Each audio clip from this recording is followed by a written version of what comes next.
حضرت ارفجہ بن جریح رضی اللہ تعالیٰ عنہ سے روایت ہے کہ نبی اکرم صلی اللہ علیہ وسلم نے فرمایا، میرے بعد بہت سی خرابیاں اور شر و فساد ہوگا۔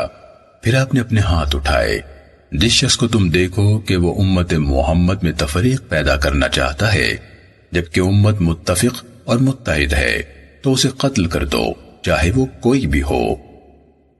سنن نسائی حدیث نمبر 4026۔ حضرت ارفجہ رضی اللہ تعالیٰ عنہ بیان کرتے ہیں کہ میں نے رسول اللہ صلی اللہ علیہ وسلم کو فرماتے سنا، میرے بعد بہت سی خرابیاں اور فساد ہوں گے، جو شخص امت محمد صلی اللہ علیہ وسلم میں پھوٹ ڈالنا چاہے جبکہ امت ایک شخص پر متفق ہو تو اسے تلوار سے مار دو۔ سنن نسائی حدیث نمبر 4027۔ حضرت عثمان رضی اللہ تعالیٰ عنہ بیان کرتے ہیں کہ میں نے رسول اللہ صلی اللہ علیہ وسلم کو فرماتے سنا، کسی مسلمان شخص کا خون بہانا جائز نہیں مگر 3 جرائم میں سے کسی ایک کی بنا پر۔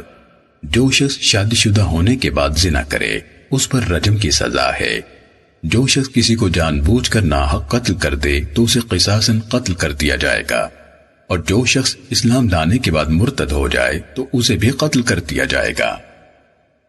سنن نسائی حدیث نمبر 4062۔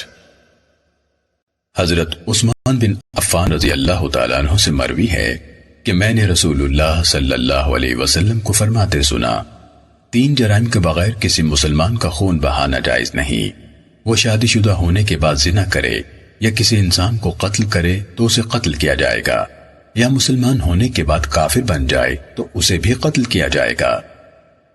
سنن نسائی حدیث نمبر 4063۔